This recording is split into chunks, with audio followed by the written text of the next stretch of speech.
Terima kasih Tim Pro atas argumennya. Namun, saya ingin membantah berbagai hal yang disampaikan oleh Tim Pro.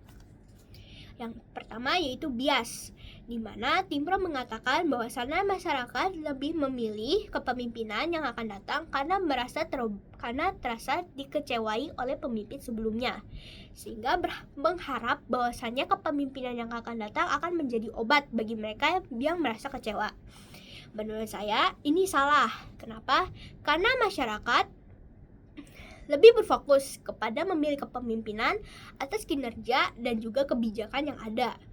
Jika kepemimpinan tersebut memiliki kebijakan yang benar dan juga kinerja yang juga benar, maka presentase untuk memilih kepemimpinan tersebut menjadi besar. Sehingga meskipun begitu, itu bukanlah faktor utama. Memang, beberapa masyarakat merasa kecewa terhadap pemimpin sebelumnya. Tapi itu juga bukan merupakan faktor utama kenapa kepemimpinan tersebut dipilih oleh masyarakat. Sehingga jika seperti itu, misalnya pun dinasti politik berasal pun dari anak ataupun keluarga atau teman-teman terdekat dari pemimpin sebelumnya, itu bukan berasal dari kepemimpinan sebelumnya, melainkan itu berasal dari opini masyarakat terhadap kinerja yang ada.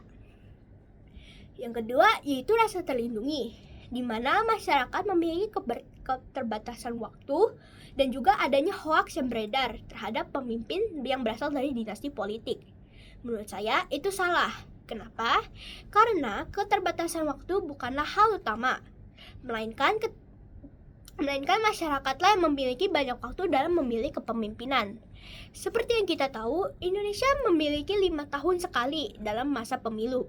Begitu juga dengan negara-negara lain yang memiliki waktu ataupun jangka yang sangat panjang. Meskipun pemilu akan dilakukan, pasti sebulan sekali ataupun seminggu sekali bakal diumumkan. Sehingga itu memiliki waktu yang sangat banyak bagi masyarakat untuk mengecek ataupun recheck berita-berita yang beredar terhadap kepemimpinan yang akan datang. Dan juga hoaks. Hoaks tidak hanya berasal dari kepemimpinan dinasti saja, melainkan partai-partai yang ada di dalam kepemimpinan tersebut. Sehingga dengan adanya kepemilihan dinasti politik ini bukan berasal dari berita-berita tersebut, melainkan kembali lagi opini-opini masyarakat terhadap masyarakat yang sudah mencari informasi ataupun berita-berita yang disampaikan oleh kepemimpinan. Dan juga untuk tentang hoaks, tentu saja kita memiliki badan yang dapat memeriksa hoaks-hoaks tersebut, dan juga beberapa sumber yang lainnya. Sehingga masyarakat tidak hanya berada pada satu berita saja, melainkan banyak sekali berita ataupun informasi-informasi yang beredar. Sehingga tentu saja masyarakat memilih kepemimpinan tersebut berdasarkan berita-berita ataupun masa lalu yang begitu baik. Bukan berasal dari keluarganya, namun berasal juga dari kepribadian dari kepemimpinan tersebut. Sehingga dari situ tentu saja ini berpengaruh pada pandangan yang terbatas dan juga bagaimana sikap masyarakat yang ikut-ikut saja atau enggan dari masalah apakah kepemimpinan tersebut baik atau tidak. Menurut saya, masyarakat sekarang itu sudah sangat kritis, sehingga untuk memilih kepemerintahan pun juga harus benar. Kepemimpinan dinasti bukan berasal dari kekeluargaan tersebut, melainkan kepemimpinan dinasti berasal dari bagaimana pandangan masyarakat ataupun masyarakat yang memilihnya. Sehingga kepemimpinan dinasti tidak begitu buruk, melainkan kepemimpinan dinasti juga memberikan dampak yang baik bagi negara.